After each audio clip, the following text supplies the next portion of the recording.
Film की शुरुआत में हम व्लादिस्लाव वोल्कोव नाम की एक रशियन रिसर्च लैब को देखते हैं जो एक विशाल समुद्र में किसी जहाज के अंदर होती है और इस जहाज को हम इसी एक्सप्लेनेशन के दौरान वोल्कोव के नाम से बुलाएंगे। वोल्कोव से स्पेस स्टेशन जिसका नाम मीर होता है से संपर्क स्थापित करने की कोशिश की जा रही होती है। इधर स्पेस स्टेशन में बाहर देखने पर एक लड़की को किसी तरह की रोशनी उनकी तरफ काफी तेजी से आते हुए दिखाई देती है जो कि किसी तरह की ऊर्जा का स्रोत की तरह लग रही थी। वो ऊर्जा का स्रोत स्पेस स्टेशन मीर पर पहुंचकर काफी तबाही मचा देती है, जिसके बाद वो ऊर्जा मीर से सीधे वोल्कोव के जहाज पर पहुंचती है जहां पर भी तबाही का सिलसिला जारी रहता है और काफी लोगों की जान चली जाती है। जिसके बाद यहाँ के मेन फ्रेम कंप्यूटर सिस्टम पर जैसे कोई कब्जा कर लेता है और वो अपने आप ही चलने लगता है। जिसके बाद ये सीन यही कट हो जाती है। अगले सीन में हमें उस घटना के 7 दिन बाद का समय दिखाया जाता है। यहाँ पर हम सी स्टार नामक एक जहाज को बीच समुद्र के तूफान में फंसा हुआ देखते हैं। इस जहाज के कैप्टन रॉबर्ट अवर्टन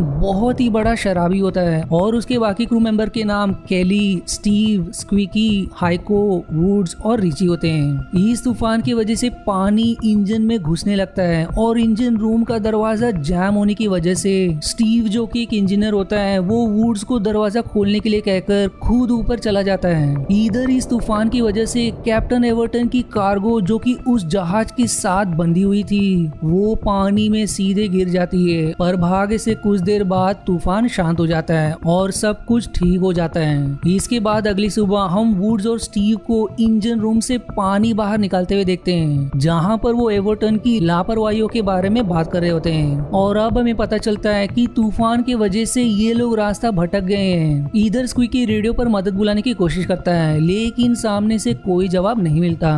जिसके बाद फॉस्टर को अपने रडार में एक और जहाज दिखाई देती है जो कि उनसे थोड़ी ही दूर पर पानी में एक जगह पर खड़ी थी। ये लोग उस जहाज से रेडियो के जरिए संपर्क करने की कोशिश करते हैं लेकिन कोई भी जवाब नहीं मिलता। इस बात की खबर स्क्विकी एवर्टन को तुरंत देता है और आगे बढ़ने पर हम उसी वोल्कोव नाम की जहाज को देखते हैं। वोल्कोव जहाज को देखकर फॉस्टर समझ जाता है कि ये एक रशियन जहाज है और एक किताब के जरिए उसके बारे में सारी जानकारी निकालता है जिससे हमें पता चलता है कि ये जहाज मिसाइल और सैटेलाइट को ट्रैक करने के लिए बनाई गई थी जहां बहुत सारे लैब्स भी हैं और यहाँ ऐसे दूर संचार उपकरण हैं जिससे वो कई तरह के स्पेसक्राफ्ट से भी संपर्क स्थापित कर सकते हैं। ये जानने पर एवर्टन उस जहाज में चलकर छानबीन करने को कहता है। जिसके बाद हाइको और वुड्स को छोड़कर बाकी सब उसी जहाज पर जाते हैं जहां उन्हें सब कुछ अस्त व्यस्त और बिखरा हुआ मिलता है, पर उन्हें जहाज पर कोई रशियन दिखाई नहीं देता।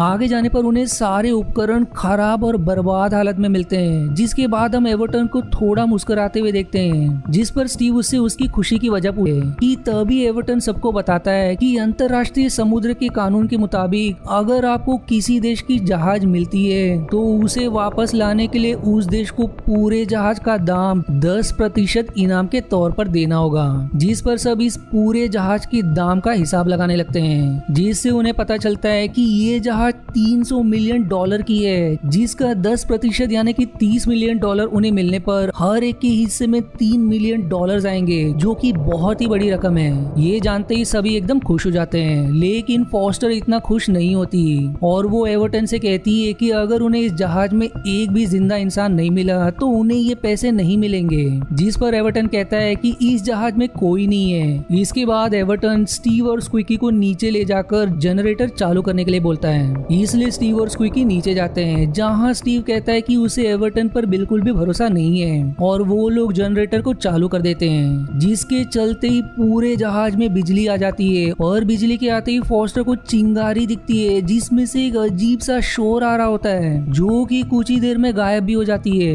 इतना कम नहीं कि आगे हम सारे उपकरणों जैसे कंप्यूटर, कैमरा वगैरह को खुद से इधर उधर घूमते और अपने आप काम करते हुए देखते हैं। जिसके बाद अचानक से एक एंकर सी स्टार जहाज पर गिरने लगता है जहां हाइको भी खड़ा होता है लेकिन वक्त पर हाइको वहां से कूदकर अपनी जान बचा लेता है, पर वो एंकर गिरते ही सी स्टार जहाज की चीथड़े कर देता है और उसकी वजह से हाइको और वुड्स डूबने लगते हैं। लेकिन वुड्स तैरकर अपनी जान बचा लेता है पर वो हाइको की मदद नहीं कर पाता।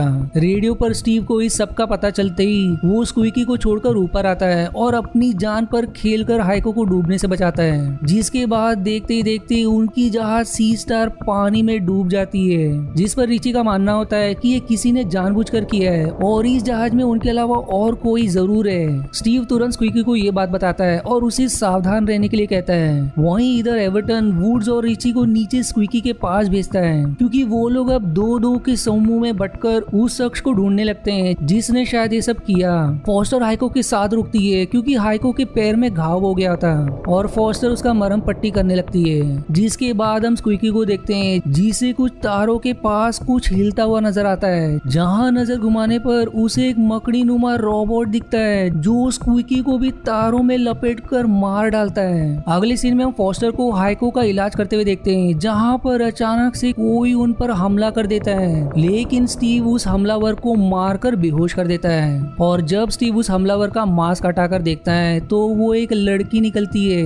दूसरी तरफ हम रिची और वुड्स को देखते हैं जो स्क्विकी को ढूंढ रहे होते हैं। जिसे ढूंढते ढूंढते वो एक कमरे में पहुंचते हैं जहां कई तरह की हथियार, बॉम्ब्स और मिसाइल रखे होते हैं। वो लोग कुछ हथियार अपने पास रख लेते हैं जिसके बाद एक रोबोटिक मशीन अजीब तरह की आवाज करते हुए उनके सामने आ जाती है, जिससे डरकर रिची अनजाने में उस चीज पर अंधाधुंध गोलियां चला देता है और वो रोबोट टूटकर वहीं ढेर हो जाता है। इधर फॉस्टर और स्टीव उस बेहोश लड़की का बैग चेक करते हैं जिसमें से उन्हें बॉम्ब और हथियार मिलते हैं। जिसके बाद स्टीव स्क्विकी को कॉल करता है लेकिन वो कोई जवाब नहीं देता। इस पर स्टीव रिची और वुड्स को जल्द से जल्द स्क्विकी के पास पहुंचने को कहता है और खुद भी नीचे स्क्विकी की तलाश में लग जाता है। वहीं इधर उस लड़की के होश में आते ही एवर्टन उससे सवाल करता है कि तुम्हारे बाकी साथी कहाँ गए, जिस पर वो बताती है कि उन्हें बिजली काट देनी चाहिए क्योंकि उस चीज को चलने फिरने के लिए बिजली की जरूरत है। वो आगे और शॉकिंग जानकारी देती है कि उसके सारे क्रू मेंबर्स मारे जा चुके हैं, पर इसके तुरंत बाद वो एवर्टन को धक्का देकर भाग जाती है, जिसके पीछे फॉस्टर भी जाती है और उसे आश्वासन देने की कोशिश करती है कि हम लोग तुम्हें कुछ नहीं करेंगे।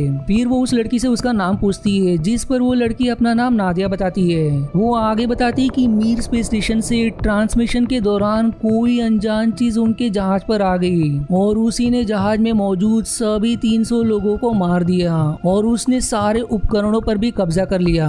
वो अनजान चीज आसपास की सभी चीजों के बारे में खुद से सीखने भी लगा, जैसे कि भाषा, जनजीवन, मेडिकल से संबंधित जानकारी वगैरह। जिसके बाद नादिया और उसके कैप्टन एलेक्सी ने सारे तार काट दिए और जनरेटर भी बंद कर दिए ताकि वो चीज उन्हें ना मार पाए। जिस पर फॉस्टर सवाल करती है कि उनको कौन मार रहा है, जिस पर वो जवाब देती है कि उनकी मशीन्स उन सबकी जान की दुश्मन बन गई है। पर उसके बात पर विश्वास ना करके फॉस्टर नादिया को हाइको की मदद से उसकी बंधक बना लेती है क्योंकि वो नादिया को पागल समझ रही होती है। इधर हम रिची और वुड्स को देखते हैं जिसे कई सारे मशीन्स खुद से चलती फिरती और काम करते हुए दिखाई देती हैं, जहां पर कोई उन पर गोलियां भी बरसाने लगता है और कुछ मशीन्स भी खीलों से उन पर वार करती है और वो दोनों किसी तरह से अपनी जान बचाकर वहां से भाग निकलते हैं। लेकिन वुड्स कीले लगने से थोड़ा घायल हो जाता है, पर तब तक स्टीव उन तक पहुंच जाता है और वो उसे सब बताते हैं। जिसके बाद वुड्स को कुछ अजीब सी महक आती है, जहां पर हम एक आकृति को देखते हैं जो कि आधा इंसान और आधा मशीन यानी कि साइबॉग में बन गया होता है, जो उन पर ताबड़तोड़ गोलियां बरसाने लगता है और इसके जवाब में वो लोग उस साइबॉग को मार गिराते हैं। दूसरी तरफ एवर्टन स्क्विकी के गायब होने और एंकर के हाइको पर गिरने के लिए नादिया को जिम्मेदार मान रहा होता है, जिस पर वो कहती है कि तुम चाहो तो मुझे मार दो लेकिन यहाँ की सारी बिजली बंद कर दो,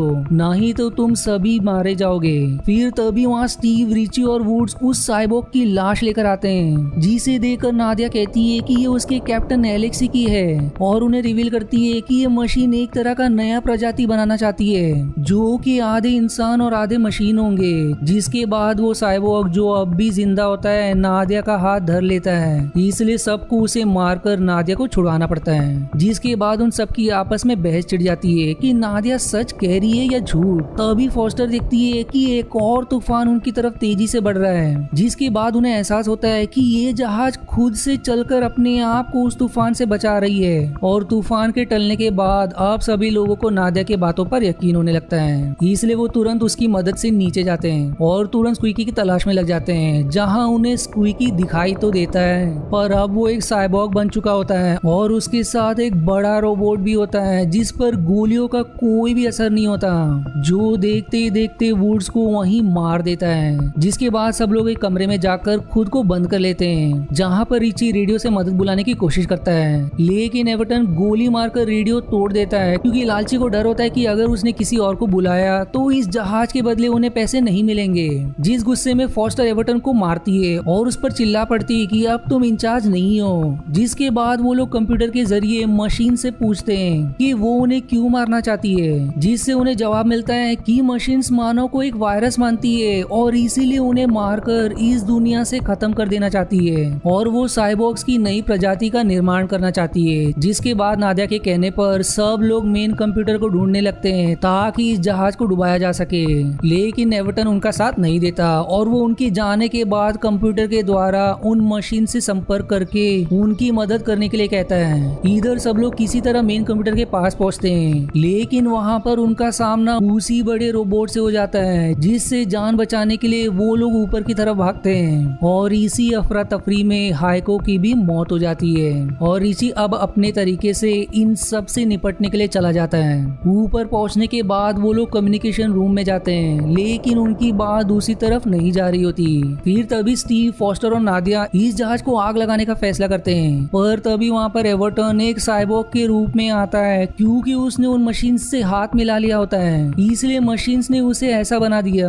जिसके बाद नादिया और स्टीव मिलकर एवर्टन को ग्रेनेड से उड़ा देते हैं। इसके बाद वो पूरे शिप में पेट्रोल छिड़क देते हैं और जगह जगह बॉम्ब स्प्लिट कर देते हैं, लेकिन तभी एक रोबोट उनके पीछे लग जाता है और फॉस्टर को धर लेता है, पर भाग्य से वहाँ रिची आ जाता है और नादिया के साथ मिलकर उसे बचा लेता है। पर वो रोबोट अब भी उनका पीछा नहीं छोड़ता और स्टीव और रिची वहीं मलबे में दब जाते हैं और अब भी वो रोबोट नादिया और फॉस्टर का पीछा करता है। इसके बाद हम स्टीव को बिल्कुल ठीक हालत में देखते हैं, जिससे रिची कहता है कि तुम मिसाइल रूम में जाओ जहाँ पर एक रॉकेट मोटर की मदद से किसी एक की जांच बच सकती है। वहीं इधर नादिया उस रोबोट को एक गैस के धमाके से उड़ा देती है, पर उसमें वो खुद भी मारी जाती है। इधर फॉस्टर अपनी जान बचाते हुए आगे बढ़ती है, जहाँ उसे स्टीव मिलता है और वो लोग रोबोट से बचते हुए मिसाइल रूम की तरफ भागते हैं। मिसाइल रूम पहुंचकर स्टीव फॉस्टर को रॉकेट मोटर से बांधकर जहाज से बाहर फेंकने ही वाला होता है कि तभी फॉस्टर स्टीव को खींचकर अपने साथ उसकी भी जान बचा लेती है और उनके बाहर निकलते ही जहाज में लगे सारे बॉम्ब डिटोनेट हो जाते हैं, जिससे पूरी की पूरी जहाज तहस नहस होकर डूब जाती है। अगली सुबह जब फॉस्टर होश में आती है तो उसको हम स्टीव के साथ नेवी के हेलीकॉप्टर में देखते हैं और यहीं ये मूवी समाप्त हो जाती है।